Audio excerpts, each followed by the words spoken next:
I think reading this book should reconnect pressurized people in leadership and ownership positions with that consciousness that they have a very important role to contribute. To Boon, Hwee and me, business is a noble activity, and it is at its best truly serving the deepest human needs and society's needs. This is exactly one of the hope that Mark and myself in endeavoring to write a book like this, to begin a conversation, stimulate your mind that there is a different way of looking at business. There's a different way of looking at a market. Business can and should play a positive role, and likewise individuals in business see themselves as stewards, could come together to provide that creative solution, the positive solution.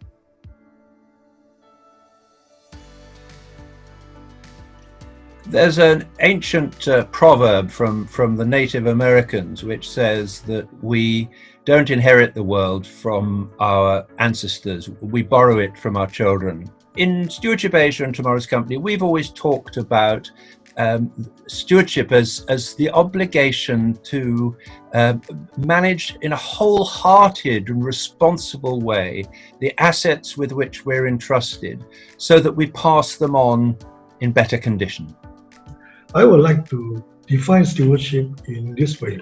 It is all about how a business could grow and be successful for the long term, and in the process benefit not only its shareholders but also stakeholders as well as the society in general. We also both strongly believe that there are three very important constituent parts to stewardship. The first one is about the will. It's about the determination to make an impact.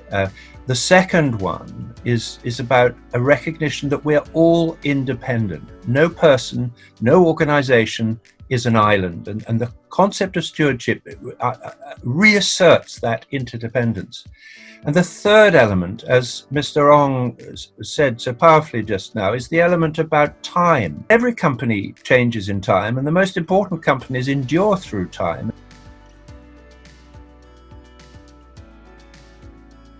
In the book, we speak much about resilience. We speak much about agility. Now, that really come alive. It is something that whether it's a small and medium enterprise or your large entity, you have to struggle with how not only to overcome the crisis, but preserving its capacity, its energy, and so that when the time comes for you to be able to recover. Now, when that point comes, have you been able to steward your organization through the storm, through the crisis, at the same time preparing itself, as what we always say, handling short terms with an eye on the long term.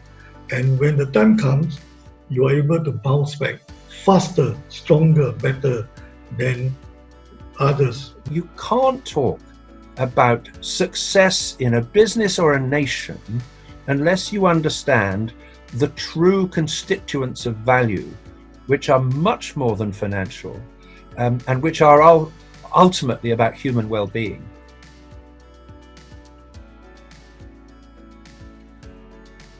The stewardship view of the company starts with the entrepreneur's purpose, the founder's purpose.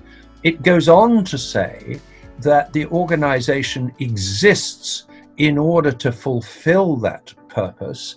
In order to exist, it then needs the contribution of customers, it needs the contribution of employees, it needs the contribution of the state and the lawmakers and a stable legal environment and so on. We see a holistic approach to a stewardship angle of a company. Is therefore very instrumental. That is so to drive the board, and that is so to also drive the various parts of the stakeholders and value chain. And that's why I think stewardship concept offer a very good angle for which companies can can analyze its survival, its existence, as well as its growth.